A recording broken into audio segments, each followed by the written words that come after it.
אולי רגע נחזור אליך. אז אתה נמצא בצ'לושיצה מספר חודשים עד תחילת 41, אתה אומר? כן. ואתה מוכר, קונה, כן. נוסע מדי פעם כן.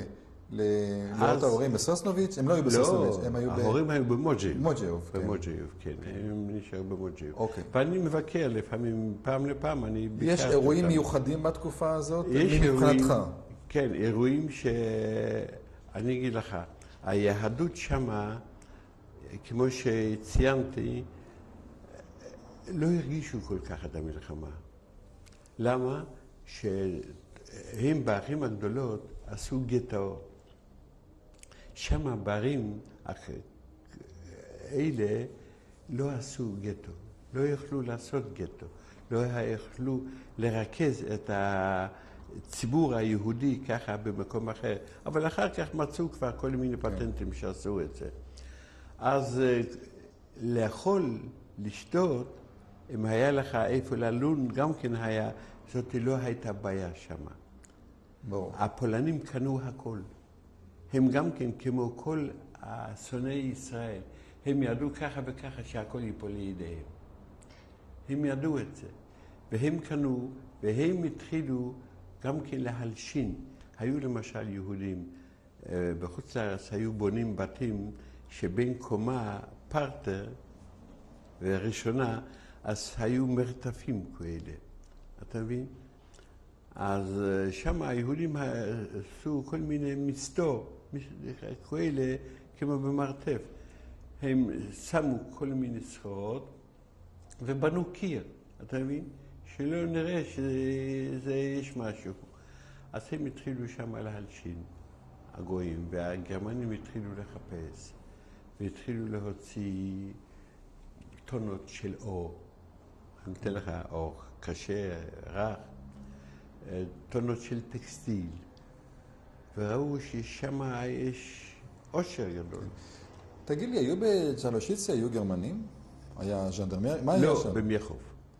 הם באו ממייחוב לג'לושיצה. אז מה היה בצ'לושיצה? מה היה מבחינת הכיבוש? הכיבוש, הם היו באים יום יום.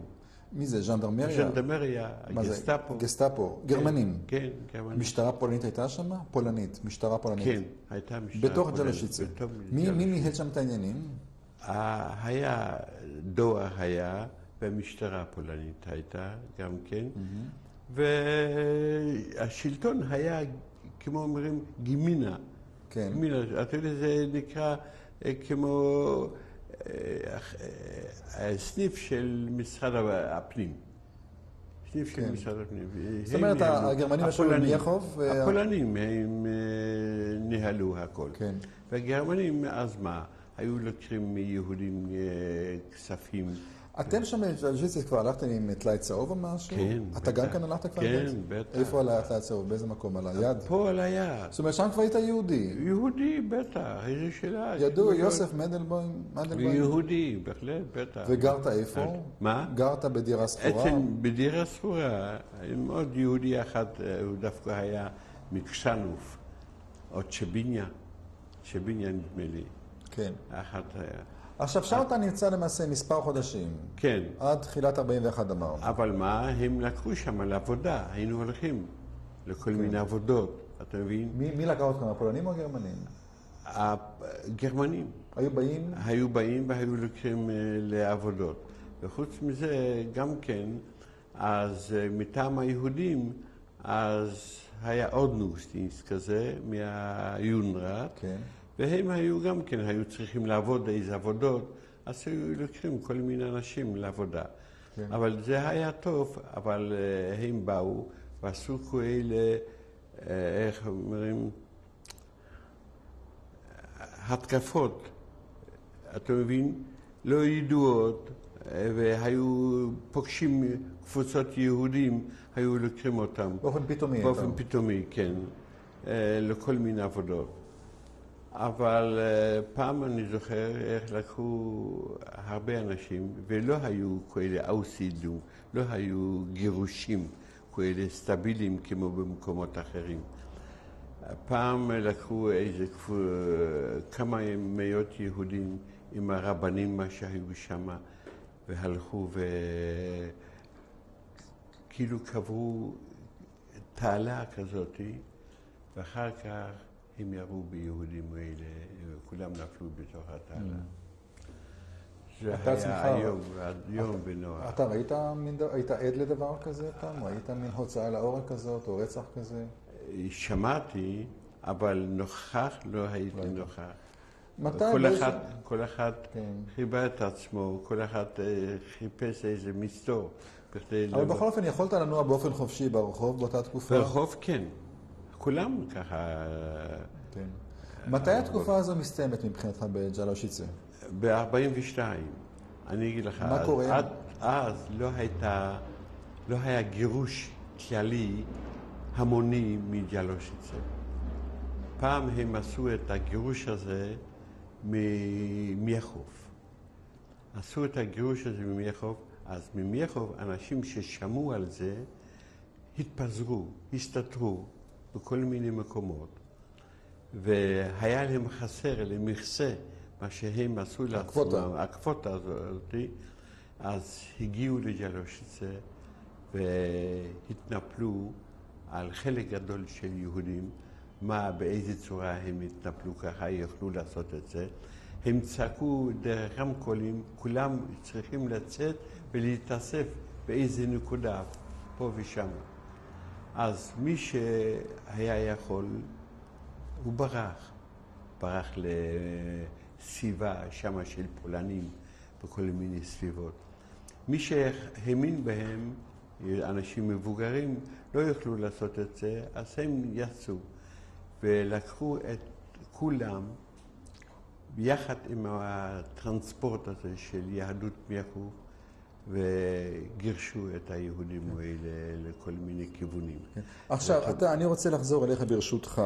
כן, בג'לושיצה, אתה נמצא, אם ככה אני חוזר, עד 42, התחילת 42. 42, כן. ומבחינתך לפחות אתה נמצא, עובד, חי, אוכל, אתה לא נתקל או כן נתקל, אני לא יודע. כן, נתקלתי בזה שמתי שהם עשו גירוש אחד כזה רציני. אבל זה במייחוף, אתה אומר. במייחוף, כן. אז אנחנו כולנו נפלנו בפח. היה לי שם עוד בני דודים, ונפלנו, ותקף הרחיקו נשים צד אחד וגברים צד אחד. אתה יודע איך הם עשו. הם הפרידו בין הגברים ובין הנשים. אבל אתה מדבר עכשיו על מייחוף, אני רוצה לדעת מה קרה לך. כן, יחד. אני הייתי בתוך הגירוש הזה. איך הגעת פתאום למייחוף לגירוש? אני יצאתי, שמענו שבג'לושיצה צריך להיות משהו שלא יהיה דבר כל כך סימפטי, משהו לא טוב. אז יצאתי למייחוף. מתי זה היה בערך? ב-42. מתי בערך 42? בערך אפריל אולי. כן, אפריל 42. ואתה מגיע למייחוף, ומה קורה במייחוף? ואני ישנתי אצל מכרים, ובתוך זה שהם עשו מסע כזה מסביב הגטו, במייחוף היה גטו. ואמרו כולם שיצאו לאיזה נקודה ושמה להתאסף. ולא היה אפשרות לברוח לאף אחד, בגלל זה שזה היה גטו, ומסביב הגטו זה היה כבר ז'נדרמריה או גסטאפו מסביב שהם שמרו. אז לקחו אותנו עד לרכבת שמה, ושמה ברכבת הפרידו את הנשים מהגברים, אז אותנו שלחו לקרקאו, לפלשוב. שלחו אותנו לפלשוב. אני רוצה רגע לראות לאט לאט. בקטע של הרכבת, תחנת רכבת במייחוף, התנהגו כלפיכם באלימות, בהיכו אתכם או לא היכו אתכם? איך הפרידו? לא היכו כל כך. היה לך ציוד עליך? ציוד? שום דבר. ככה עם הבגדים עליך? ככה כמו שאתה רואה אותי עכשיו. עכשיו, מי שמע לכם, גרמנים? גרמנים. רק גרמנים. גסטאפו, רק גסטאפו. איך אתה יודע שזה גסטאפו? גסטאפו הם היו לבושים אחרת, מה שהוורמאכט. איזה בגדים אתה זוכר? קודם כל, הסמל שלהם, את הראש הזה, וכל החליפות שלהם, כל המדים שלהם היו אחרים. איזה צבע זה היה, אתה זוכר? שחור, אפור, עם הכל שחור. ועם הראש הזה של גסטאפו, מה היו הסימנים שלהם. עכשיו, אתה אומר שבקטע הזה לא היכו אתכם. לא היכו. לא. אתם מגיעים לרכבת במייחו? ואחר כך, אחרי כמה שעות, זה הכל לוקח שעות על גבי שעות. הידיים והרגליים, זה נמס עליך הכל, עד שהם שולחים אותך כבר, מוציאים את הנשמה. אז שם דיברו שאת הנשים והבנות שלחו למיידנק, לטרבלינקי, ולנו משהו היה מזל, אותנו שלחו לקרקו, לפלשוב. שם הייתי בפלשוב כמה ימים, אולי שבוע ימים, וברחתי מפלשוב. איך ברחת? ברחתי, יצאתי לעבודה, ובאיזו צורה שהיא הסתלקתי מעבודה וברחתי. לאן ברחת? לקרקו. בתוך קרקו. הלכת ברגל? בטח, מה היה לי משהו. הלכתי ברגל, התגנבתי לגטו, לקרקו, ושם הייתי בגטו, בקרקו, כמה שבועות אולי.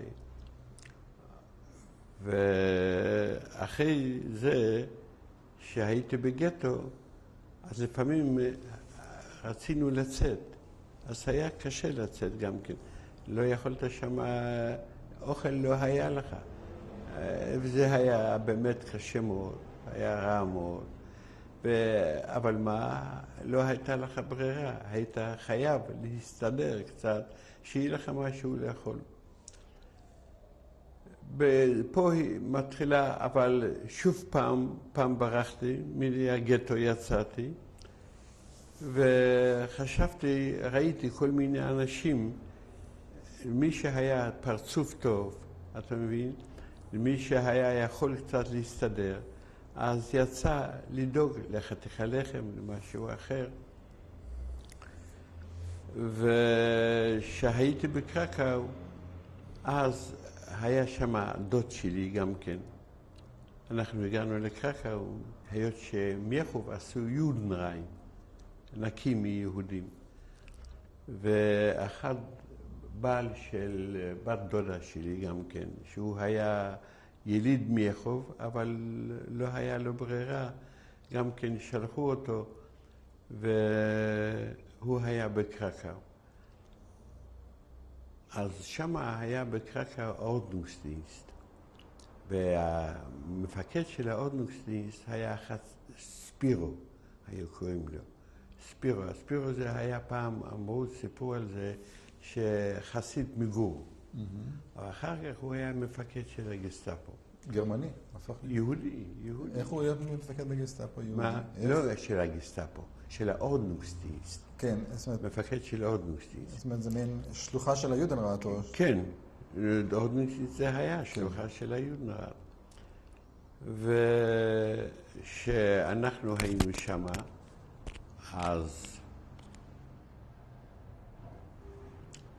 אז מה היה? החיים היו קשים מאוד בקרקו, בגטו. מאוד קשים. אי אפשר היה לקחת מאף אחד.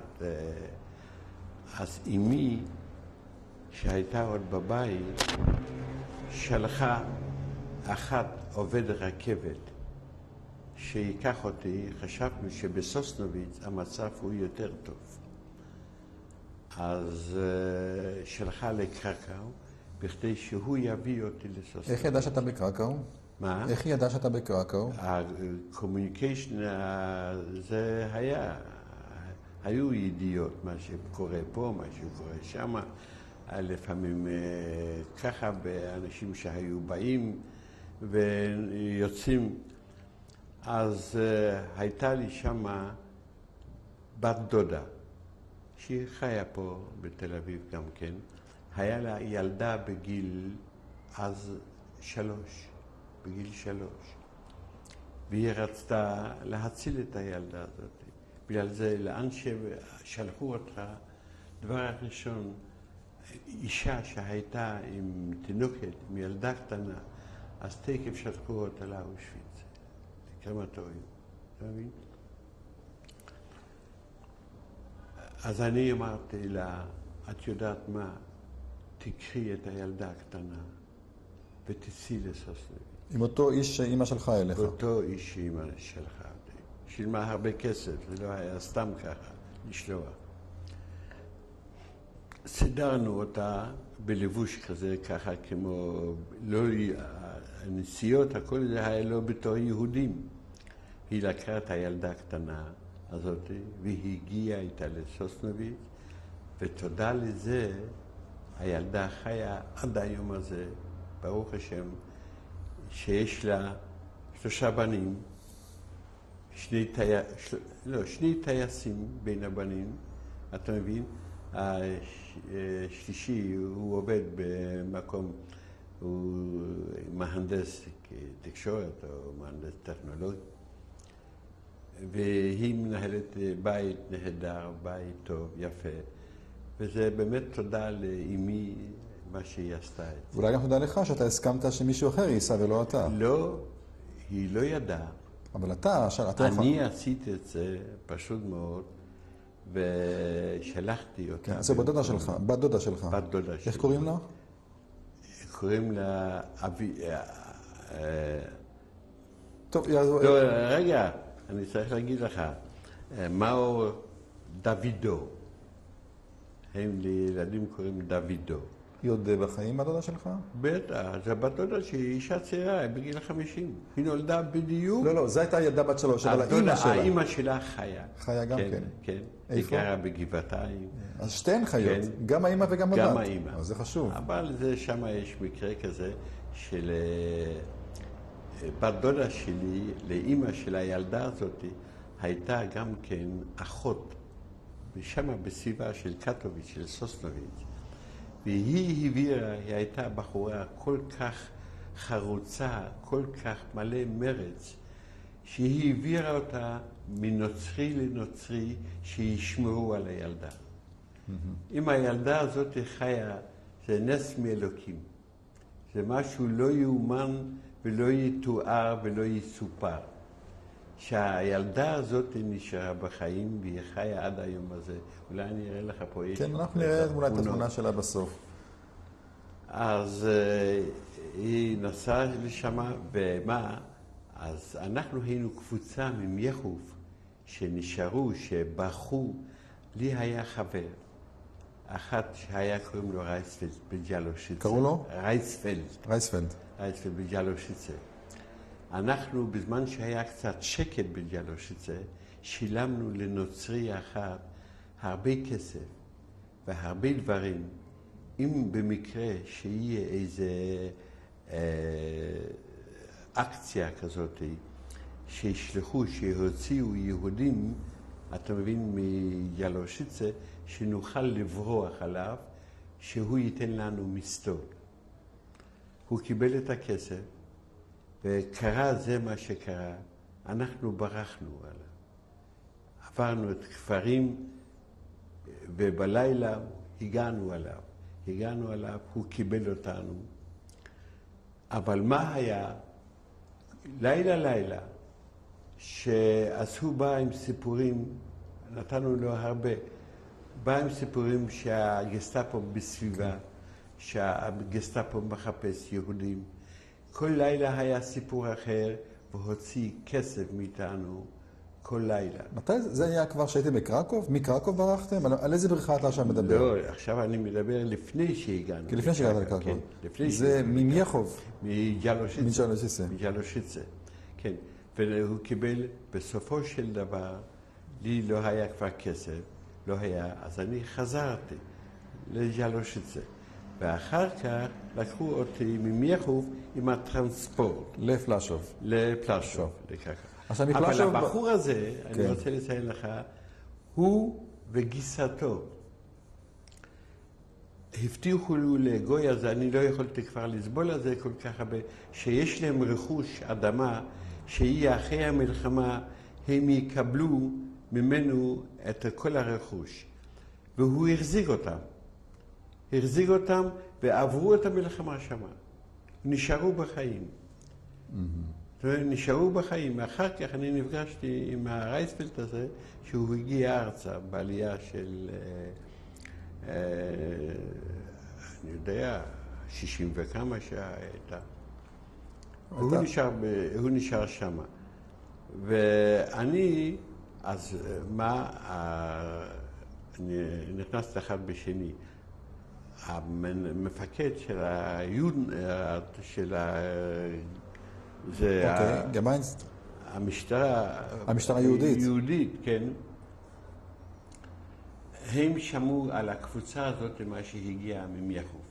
אז הם חיפשו כנראה איזה לוקש פה למכור, והם או הביאו את זה לידי הגסטאפו, הגרמנים, ואנחנו ישנו במקום אחד, איפה ישנו בלילה, אז הגיע איזה שריונית עם גסטאפו, הקיפו את הבניין, ובצורה כזאת כאילו מי יודע איזה פה אנשים מסוכנים נמצאים, והוציאו אותנו משם מתחת אסקורטה צבאית, אתה מבין?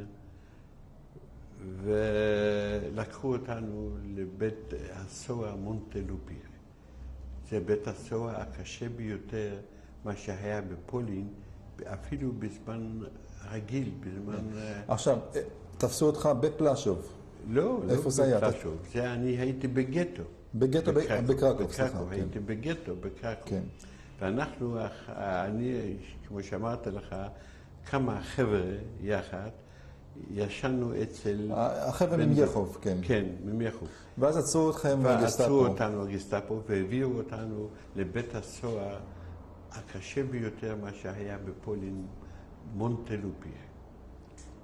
בקרקוב. בקרקוב, כן. שם היה איום ונורא. פה התחילה גהנום. פה התחיל גהנום. ודבר כזה לא יתואר, היות ששם שלטו האוקראינים. האוקראינים שלטו, ומכות יום יום.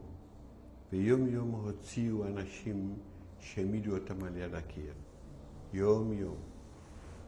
ואיך לצאת משם לא היה שום סיכוי. ולא ידענו אם אנחנו בכלל נצליח לצאת משם. הדוד שלי, מה שהיה איתי, קיבל נורא מכות יום יום. והיה לי בן דוד הזה, מהבחורה הזאת, מהילדה, גם כן בן אדם חזק, בריא. הם הרביצו לכל אחד. אני קיבלתי מכות, ולא היה בן אדם. למה קיבלת מכות? סתם. חקרו אתכם סתם. משהו? חקרו אתכם? בהתחלה חקרו אותנו, אבל אחר כך לא. ומה קרה שם אז? אז, אם שמעת אולי, אם דיברת מישהו, פעם אחת הייתה התקפה של המחתרת היהודית בקרקוב על בית קפה ציגנריה. היה בית קפה ציגנריה, ושם המחתרת העברית, ואחת היה בחור, שהוא היה בחור נהדר, דולג ליבסקינד. שמעת על זה? לא. הדולג ליבסקינד הוא היה המפקד של המחתרת בקרקוב. הם נפלו אז שמה, אבל נפלו כמה קצינים. אתה מבין? הם תקפו את מונטלופי? לא, הם תקפו, המחתרת שלנו... תקפו את הבית סוהר? תקפו את הבית קפה הזה. אהה. הבית קפה, איפה הם נפגשו קצינים של SS. והקצינים האלה של SS פשוט מאוד קיבלו את זה ככה, בצורה כזאת, שכנראה כמה קצינים נפלו, נהרגו שמה, והם אז עשו בקרקוב מצב איום ונורא. אי אפשר היה לגשת. בגטו הם היכו ליהודים, מחוץ לגטו. הם ירו, הרגו, והמצב היה נורא, נורא. אחרי זה שהיינו שם במונטלופי כזה, אולי איזה חודש ימים, אנחנו היינו בטוחים שלוקחים אותנו ערב, כל ערב, להעמיד על יד הקיר ולראות בנו. לא עשו את זה, ולקחו את כל הקבוצה הזאת, מה שהיינו שם במונטלופיר, הכניסו אותנו לשריוניות עם אסקורטה של גסטאפו, והביאו אותנו לאושוויץ.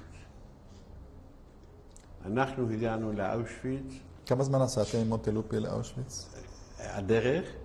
הדרך נוסעים שעה, שם 80 קילומטר אולי. איך אני יודע שהגעת לאושוויץ? ידעתם שזה אושוויץ? לפני זה לא הגענו, אבל הגעתי לאושוויץ. מה אמרו לכם שזה אושוויץ? ידעתי שזה אושוויץ. איך ידעת? ידעתי, אני הכרתי את אושוויץ. בגלל שהיית שם במצב כן, הגרמני. נכון. למה? אבל חוץ מזה, ידענו, אתה נכנסת, עד כמה שראינו, ראינו את השלט, ארבעת מחפריי. נכנסתם דרך השלט, דרך השער? כן, השער, בטח, איזה שאלה. אז ידענו שזה הסוף.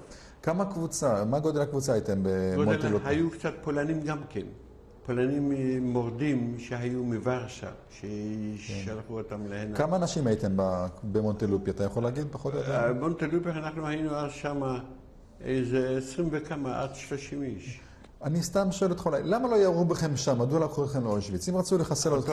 אותה שאלה אני יכולתי לשאול גם כן. מה יש? בשביל מה הביאו אותנו מבית סוהר כזה, מה שהיה יום שם זה היה גהנום על האדמות. גהנום. אז בשביל מה להביא להם, אבל זהו היה הגרמנים, היקים, שהם עשו הכל לפי הספר. זה ככה וזה ככה, אני אספר לך, אז אתה לא תאמין בזה. הביאו אותנו לאושוויץ, אז הכניסו אותנו לזאונה. אז אנחנו ידענו מה זה זאונה. אתה יודע מה זה זאונה? זאונה זה... מרחץ. כזה... איפה... זה... זאונה, שוויצבוט, נו? שוויצבוט, כן. מרחץ. והיינו בטוחים, אנחנו ידענו שבמקום שיוצא מים מהראשים של הזאונה הזאת, יוצא גז. איך ידעת? ידענו, זה היה ברור בשבילנו. אנחנו ידענו הכל מה שקורה באושוויץ. ידענו הכל מה שקורה בבירקנאו. איך ידעתם? ידיעות. שהייתם במונטלופי ידעת על זה כבר? או שהיית בקלאשוב? לא, שהייתי במונטלופי ידעתי את זה כבר. שהיית אפילו בביאחו ידענו מזה. הכל מה שנעשה. היו אנשים ששילמו לעובדי רכבת שיביאו ידיעות לאן הטרנספורטים האלה מגיעים. לאן שאנחנו הולכים. אז אנחנו ידענו על הכל. אז היינו בטוחים, אבל אנחנו היינו ככה, אחרי המספרה, הורידו לנו את השערות מכל מקום, וגירשו אותנו ככה לזאונה, אז ידענו פה הסוף. אבל אנחנו רואים שאנחנו יוצאים מהזאונה הזאת, נותנים לנו בגדים. איזה בגדים שלי? בגדים עם פסים כאלה, פסים. והביאו אותנו, אני יכול לקום? לא.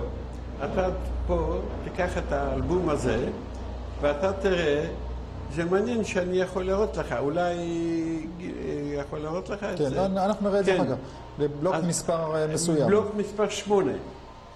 אז למה הם מסוגלים?